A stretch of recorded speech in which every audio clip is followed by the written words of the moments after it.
ಕೋಲಾರ ಶಾಸಕರಾದ ಕೊತ್ತೂರು ಮಂಜುನಾಥ್ ರವರಿಂದ ಉನ್ನತ ವಿದ್ಯಾಭ್ಯಾಸಕ್ಕೆ ಆರ್ಥಿಕ ಸಹಾಯ. ಅಲ್ಪಸಂಖ್ಯಾತ ಮುಸ್ಲಿಂ ಸಮುದಾಯದ ಬಡ ಕುಟುಂಬಕ್ಕೆ ಸೇರಿದ ನಗರದ ರಹಮತ್ ನಗರ ನಿವಾಸಿ ರಿಯಾಜ್ ಪಾಷಾ ಮಗಳಾದ ರಾಫೀನ್ ತಾಜ್ ರವರು ಉನ್ನತ ಶಿಕ್ಷಣ ಮಾಡಲು ಕೋಲಾರ ಶಾಸಕರಾದ ಕೊತ್ತೂರು ಮಂಜುನಾಥ್ ರವರು 40,000 ಆರ್ಥಿಕ ಸಹಾಯ ಮಾಡಿ ಮಾನವೀಯತೆ ಮೆರೆದಿದ್ದಾರೆ.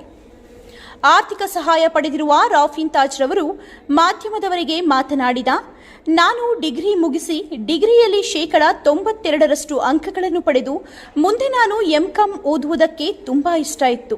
ಆದರೆ ಹೆಚ್ಚಿನ ವಿದ್ಯಾಭ್ಯಾಸ ಮಾಡಲು ನಮ್ಮ ಕುಟುಂಬ ಆರ್ಥಿಕವಾಗಿ ಬಹಳ ಕಷ್ಟ ಇದ್ದುದರಿಂದ ಅದು ಸಾಧ್ಯವಾಗಿರಲಿಲ್ಲ.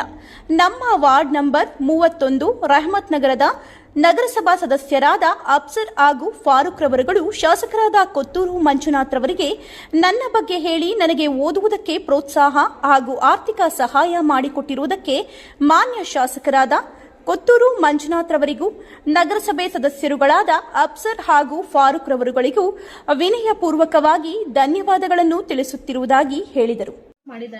ನಾವಿಬ್ರು ಸಿಸ್ಟರ್ಸ್ಗೆ ತುಂಬಾ ಸಪೋರ್ಟ್ ಮಾಡಿದ್ದಾರೆ. ಫೈನಾನ್ಷಿಯಲಿ ನಮ್ಮ ಸ್ಟಡೀಸ್ನ ಡಿಸ್ಕಂಟಿನ್ಯೂ ಆಗಬಾರ್ದು ಅಂತ ಕಂಟಿನ್ಯೂ ಮಾಡೋಕ್ಕೆ ಇಷ್ಟು ಮಾಡಿದಂತಹ ಅವ್ರಿಗೆಲ್ಲರಿಗೂ ನಾನು ತುಂಬ ಥ್ಯಾಂಕ್ಸ್ ಹೇಳ್ತೀನಿ. Special thanks for our MLA Kothur Manju sir ಅವರಿಗೆ ತುಂಬ ಥ್ಯಾಂಕ್ಸ್ ಸರ್.